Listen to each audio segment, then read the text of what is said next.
la production des cocos était rentable, d'ailleurs plus rentable que le palmier à huile. Le problème aujourd'hui, c'est qu'on a des problèmes de carence de sol, ce qui fait que les cocotiers que vous avez chez vous à la maison ne produisent pas grand chose. Un cocotier est censé produire entre 200 et 300 fruits par an, ce qui fait 15 000 francs CFA de chiffre d'affaires par cocotier par an. Or, nous avons une densité de 143 plants à l'hectare. Dans cette vidéo, frères africains, sœurs africaines, défenseurs de la cause des Africains, agriculteurs modernes, nous allons apprendre comment corriger la texture, la structure, le pH et la fertilité du sol au niveau de la position des cocotiers. Il y a beaucoup de personnes qui se demandent ici sur cette chaîne YouTube, est-ce que je suis en train de devenir analyste politique ou politologue? Je ne suis pas politologue, je n'ai jamais reçu de diplôme en politique. Je suis juste ingénieur agronome. Mais qu'on le veuille ou pas, la politique contamine indirectement tous les autres domaines. C'est pour ça, étant panafricain, défenseur des intérêts de l'Afrique, d'abord, je dois analyser ce qui se passe politiquement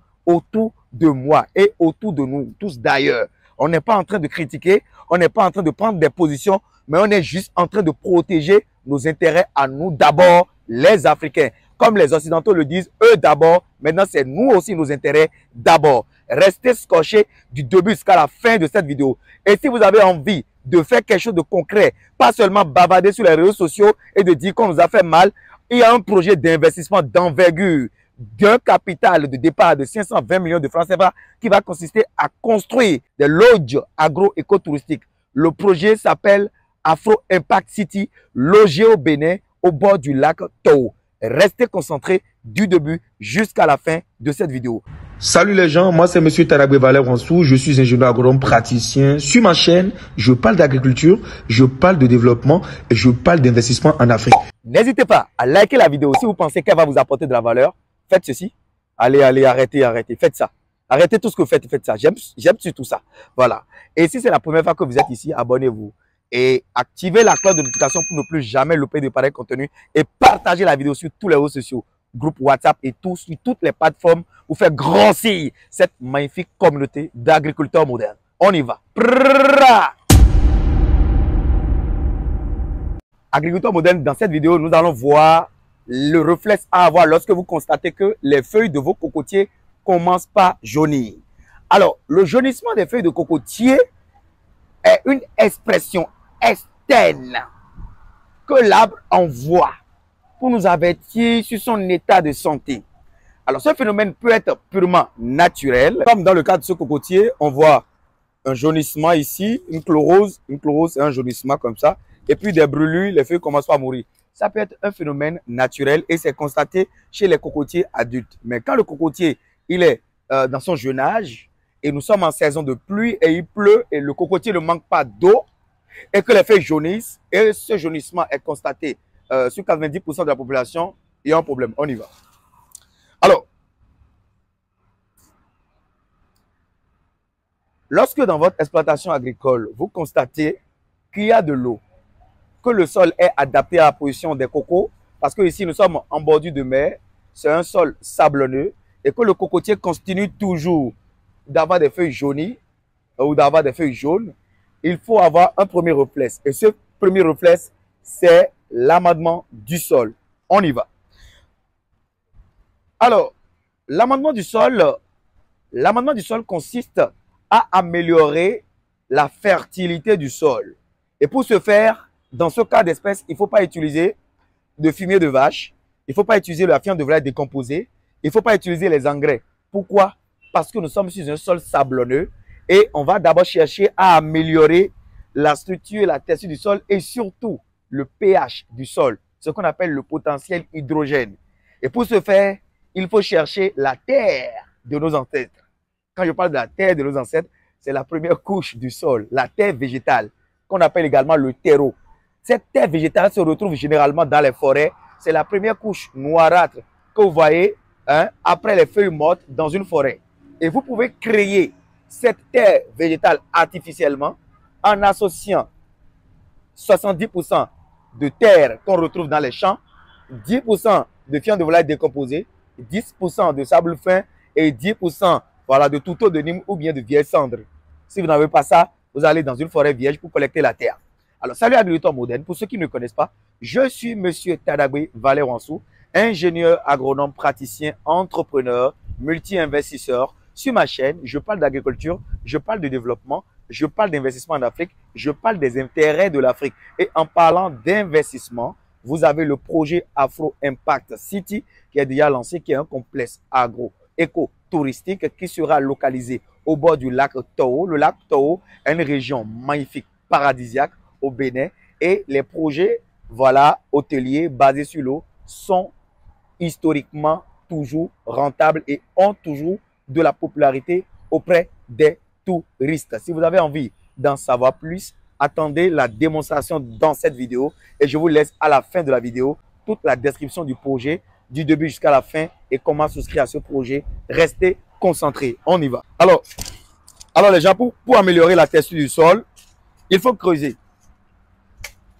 Et il faut creuser. Dans ce cas, qu'est-ce qu'il faut faire?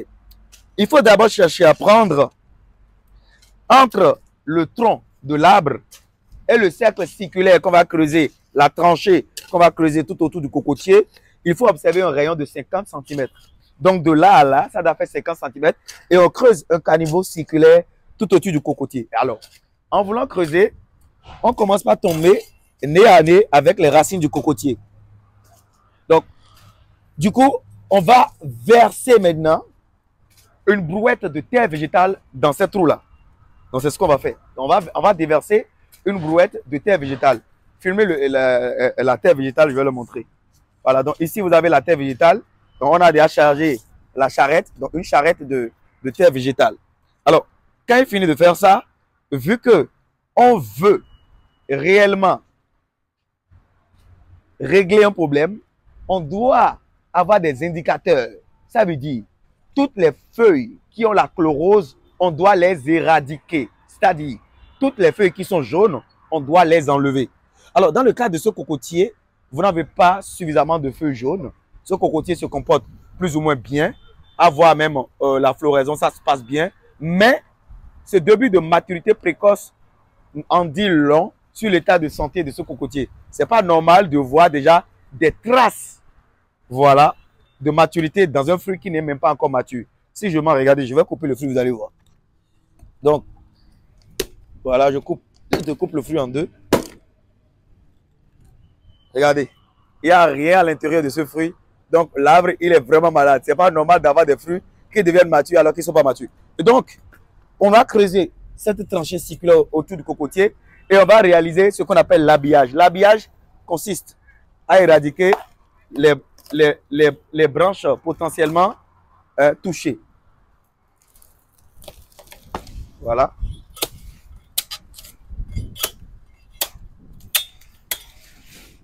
J'habille le cocotier. Je vais l'habiller.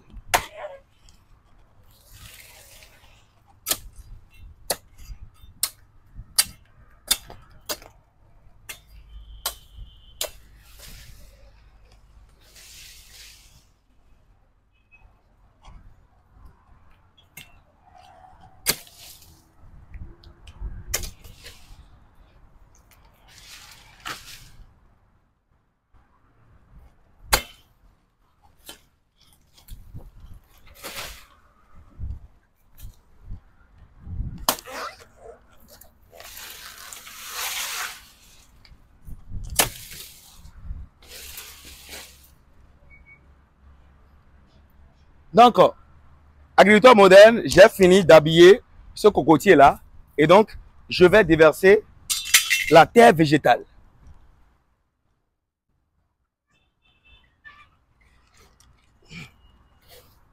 Voilà. Oh là là.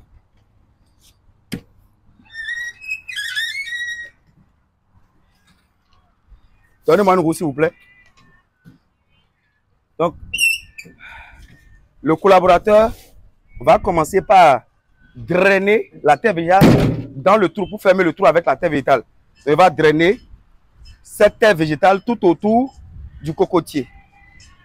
Voilà. Voilà. C'est pas fini, à ce qui paraît. Cherchez encore de la terre avec la roue là-bas, ici.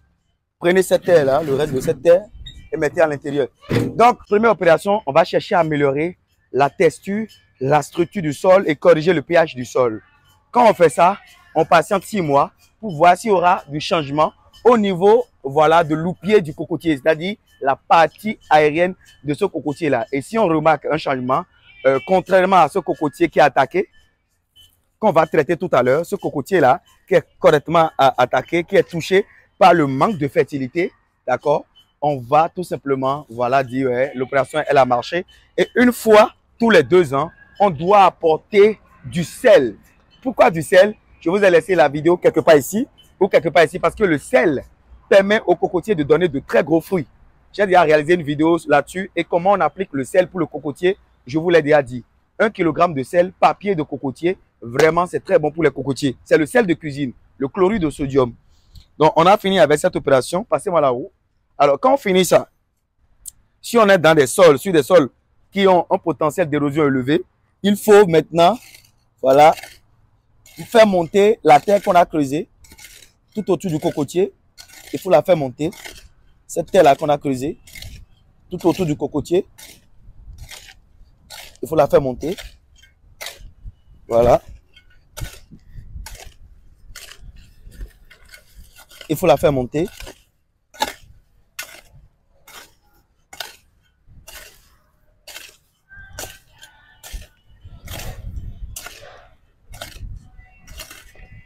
Donc, je la fais monter. Et qu'est-ce qu'il doit faire? Toutes les branches que j'ai à couper, toutes les branches que j'ai à découper sur le cocotier, je vais les utiliser pour protéger le collet. Le collet, c'est tout autour du cocotier. Donc, je vais découper toutes ces branches-là pour protéger le collet du cocotier. En quoi faisant? En évitant l'évapotranspiration excessive. Voilà. Voilà. Je finis de faire ça. Prenez l'eau et arrosez, s'il vous plaît. Donc, je vais maintenant prendre de l'eau pour arroser mon cocotier. Voilà. Voilà. Lui donner de l'eau, c'est le geste magique.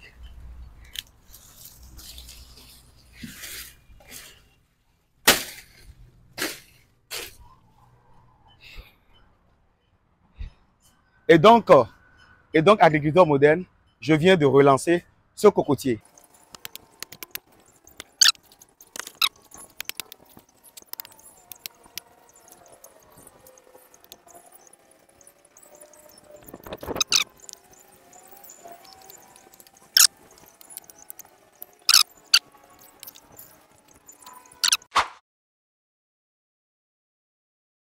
Je vais vous décrire dans cette vidéo le projet Afro Impact City. Je vais vous présenter dans cette vidéo les 5 raisons pour lesquelles vous devez immédiatement investir dans ce projet agro-éco-touristique durable et très rentable.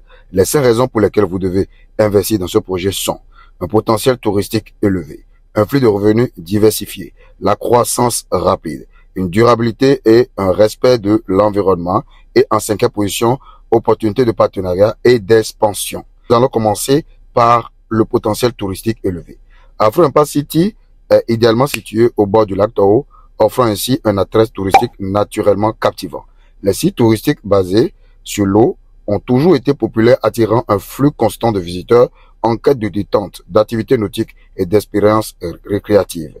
Ces demandes touristiques soutenues garantissent une base solide pour nos revenus annuels. Flux de revenus diversifiés.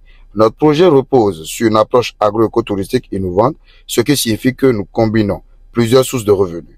En plus de l'activité touristique traditionnelle, nous bénéficions des revenus de l'agriculture durable, de la vente de nos produits locaux et de la promotion de la culture africaine. Cette diversification des flux de revenus nous permet de maximiser nos profits et de minimiser les risques liés à une seule source de revenus. Croissance rapide.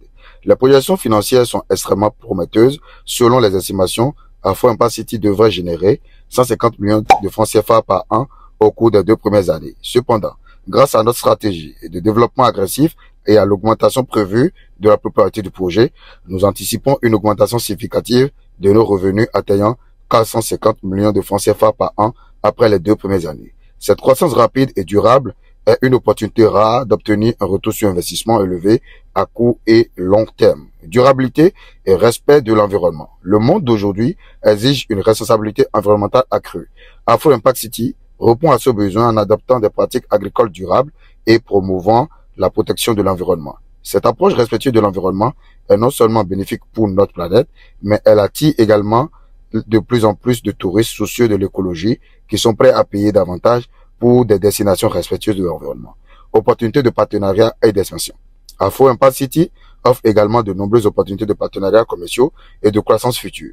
Nous pouvons établir des partenariats et des collaborations avec des acteurs locaux et internationaux pour développer ces offres touristiques complémentaires, telles que des hôtels, des restaurants, des agents de voyage, des spas et bien d'autres encore. Cette expansion et cette stratégie nous permettra de diversifier davantage nos revenus et de capitaliser sur notre succès initial.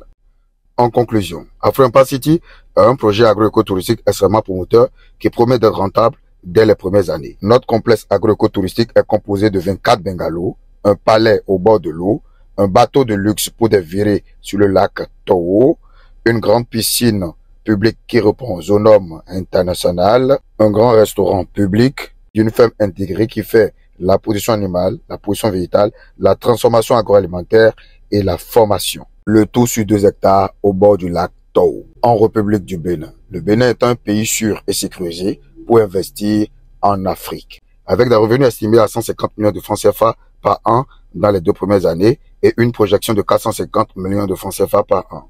Pour être partenaire, vous pouvez investir entre 100 000 francs CFA et au maximum 50 millions de francs CFA. Le coût global du projet est de 520 millions de francs CFA avec un délai d'installation de 11 mois. Le projet va démarrer immédiatement après l'obtention du tiers ou de la moitié du capital de départ. Ce partenariat est basé sur l'actionnariat. Les bénéfices sont partagés et les risques aussi. Ce projet est conçu pour limiter les risques.